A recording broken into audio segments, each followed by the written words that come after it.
começando mais um Raiz da Espanha em Sorocaba, último mês do ano, mês de festas e encerramentos. E o nosso presente para você é contar a história que originou a fundação da Casa de Espanha. Neste programa também você vai ver o coordenador do Raiz da Espanha em Sorocaba dar a sua mensagem. E vai conhecer um pouquinho sobre o Natal espanhol. É a seguir. Ferran, quando começam as comemorações do Natal na Espanha? O clima de verdade começa o dia 22 de dezembro com a Loteria Nacional, com o Prêmio Gordo, onde todo mundo que joga ganha e ganha muito dinheiro. Seguidamente já o seguinte evento já é o dia 24, que é a Noche Buena, onde o pessoal vai à igreja, participa da Missa do Gallo e volta para casa, comem, comemoram. E já o dia seguinte, Natal, é quando toda a família se reúne para comer, beber e comemorar muito e com muita alegria. Mas o Papai Noel é uma tradição recente. Certo, todo mundo o dia de Natal recebe presentes de Papai Noel, que deposita ao pé da árvore de Natal. E em algumas regiões, como em Catalunha, tem algum tema diferenciado, como por exemplo, Fer cagar el tio. O que consiste? Eles cortam um tronco da árvore e vazio por dentro, e a noite anterior colocam presentes, um monte de presentes para crianças. Eles dão um pedaço de madeira que utilizam as crianças para dar golpes neste tronco, e quando descobrem os extremos aparecem um monte de presentes que fazem muito felizes as crianças. Também tem outra tradição bem estendida em toda a Espanha, que é o presépio, onde todas as casas comemoram o nascimento de Jesus, pero tem alguns lugares em Espanha, como em Catalunha, onde tem um personagem bem divertido que nós chamamos el caganer.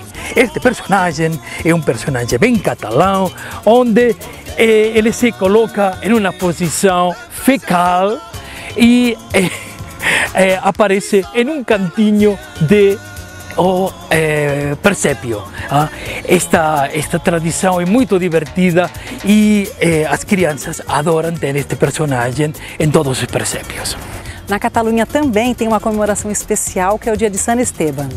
Sim, em San Esteban é feriado em Catalunha, e aí aproveitam, assim como no dia de Natal, toda a família se reuniu na casa de um familiar, pode ser os parentes da esposa, e no dia de San Esteban todo mundo se reúne na casa da família do marido, e aí todo mundo fica feliz e comemorando e comendo tudo que sobrou o dia anterior. Outra tradição linda são os villancicos, onde o pessoal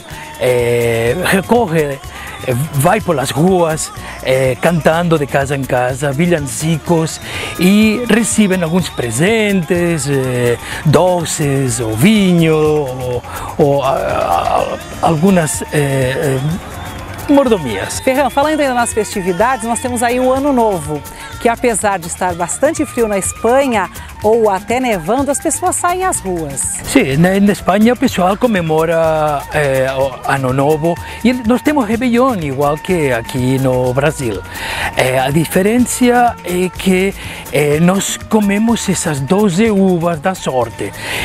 Outra tradição é que durante o Réveillon todo mundo para à meia-noite para ver as campanadas de alguma igreja em alguma cidade, em algum vilarejo de Espanha, ou a televisão nacional conecta com a Plaza del Sol em Madrid. Aí vamos contar as 12 campanadas de meia-noite. A tradição fala que quem consegue comer essas 12 uvas antes de finalizar a última campanada vai ser um ano de sorte. E aí todo mundo tem essa bolsinha com as 12 uvas, comendo, engolindo essas uvas para ter essa boa sorte. Mas as festas não terminam em dezembro, elas seguem até 6 de janeiro, que é o dia dos Reis Magos. E no próximo bloco, uma entrevista com Mário Pérsco, que vai nos contar sobre a peça Do Outro Lado do Rio, que originou a fundação da Casa de Espanha. É logo, logo.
Mário, Do Outro Lado do Rio é uma trilogia que inspirou um grupo de descendentes espanhóis a fundar a Casa de Espanha.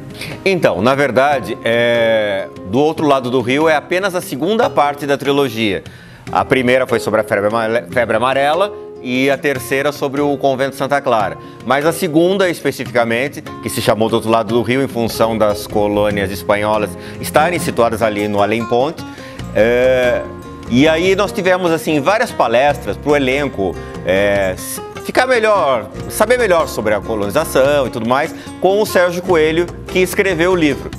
E numa dessas palestras, eu lembro, estava o Sérgio Aranha, que foi o primeiro presidente da Casa de Espanha, e alguém, acho que foi até o próprio Sérgio Coelho, lançou a ideia, por que não se criava, né, uma casa ou alguma coisa na cidade em função da colônia espanhola. E aí eu lembro que surgiu assim, nessa reunião, a ideia primeira.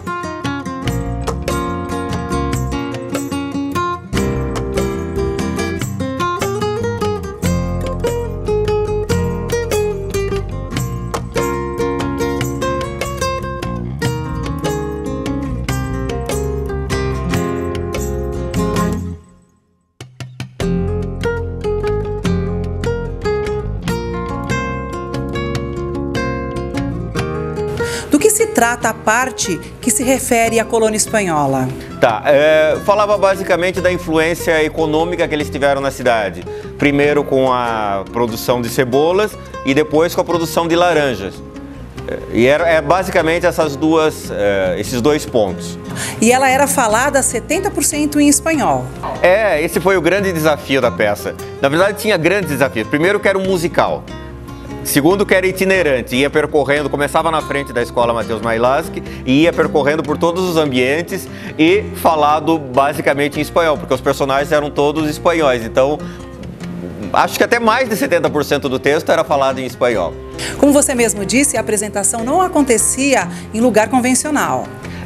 Na escola Mateus Mailas, que começava, na verdade, embaixo do viaduto. A gente recepcionava o povo ali na rua, alguns atores ficavam em cima do viaduto, aí vinha um grupo cantando, o público já estava ali na frente da escola, e aí eles iam acontecendo as cenas, onde a gente parava, eles paravam também, e as cenas iam acontecendo. E assim a gente percorreu todos os ambientes da escola. Por que homenagear a colônia espanhola falando de Sorocaba? Porque ela teve uma influência muito importante, não só culturalmente, mas na economia mesmo da cidade. Né? Como eu já falei, com a produção de laranja e de cebola. Isso foi importante para a nossa economia. E Mário, como é que o elenco se preparou para essa peça? Então, nós tivemos aula de espanhol durante todo o processo de ensaio. Claro que o espanhol que a gente falava não era nada muito complicado, as pessoas até conseguiam entender, mas para que eles falassem bem, a gente teve várias aulas. Tivemos aulas também de flamenco com a Talma de Leles, porque tinha algumas coreografias dentro da peça e ela também achou que era legal esse corpo do flamenco, que é bem espanhol, que o elenco se apropriasse disso. Então a gente teve várias aulas com ela também para preparação do elenco. Ela também foi premiada. Nós ganhamos primeiro a LINC, que é a Lei de Incentivo à Cultura aqui municipal. Ganhamos um prêmio estadual, que esse prêmio foi convertido não em dinheiro, mas eles mandaram um orientador para nos ajudar, como se fosse um assistente de direção. E também ganhamos um prêmio da Funarte, que é federal, que foi aí a verba em dinheiro, acho que foi 50 mil, também para a produção da peça. Uma coisa que foi muito legal desse trabalho é uma apropriação da cultura espanhola. Eu mesmo, depois que terminou a peça, aí já existia a Casa de Espanha, comecei a fazer aula de espanhol, então houve um interesse que despertou, não só em mim, o elenco, nós tínhamos, aliás era um elenco grande, mais de quase 30 pessoas, e vários começaram a estudar espanhol, e isso em função de ter feito esse trabalho da peça. Eu espero que, na verdade, o espetáculo tenha contribuído não só com a criação da Casa de Espanha, mas com a valorização da cultura espanhola em nossa cidade. E, aliás, de todas as colônias, não só espanhola, como italiana, enfim, e a japonesa, mas que é legal saber que uma peça de teatro tenha despertado, por exemplo, a criação da Casa de Espanha.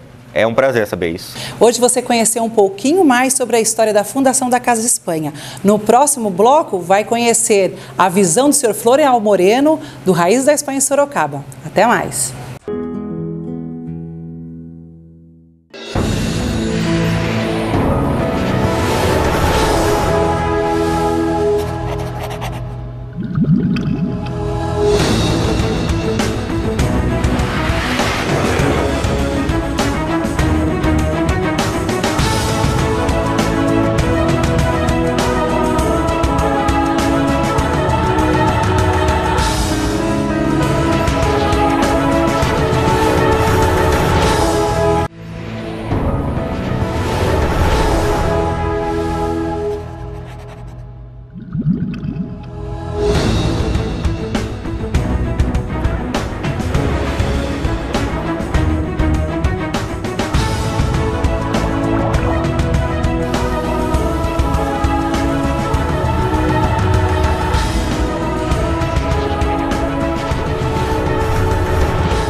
pueda besarlo cuando esté lejos de ti. Sobre su cuenta divina. Seu Florial, nós começamos juntos no Raiz da Espanha Sorocaba. O senhor como coordenador e eu como apresentadora. Nós aprendemos muito e eu acredito também que o programa tenha crescido bastante. Eu acho que é uma verdade a gente dizer que o programa deu um salto de qualidade, né? Cada programa a gente via coisas novas, né? E isso enriqueceu muito o programa em si, né? E cada vez mais o pessoal que assiste gosta desse programa como sendo uma coisa muito interessante para a comunidade. Então, a gente deduz que ele cumpriu o objetivo de promotor cultural. Sim, o programa, como ele tinha aquelas várias divisões, ele, através dos depoimentos que vão ficar gravados, nós vamos ter, essa parte é cultural, nós vamos ter para os futuros descendentes que estarão longe desse princípio dos pais que chegaram da Espanha, nós teremos uma história para contar através dos programas, que eles são muito variados. E depois, a parte da culinária, que também foi incluído no programa, da culinária e da gastronomia, também valorizou demais o programa e tornando-se, na verdade, bastante cultural.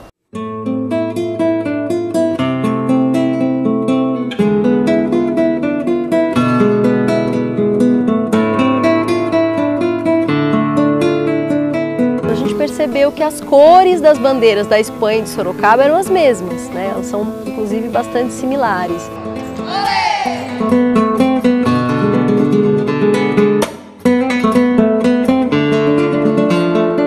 A morte do seu avô que motivou a imigração. E a minha ligação com Sorocaba foi absolutamente especial, justamente por ser uma colônia espanhola. Sendo da comunidade valenciana, la paella ou el arroz, como nós chamamos, é o prato típico.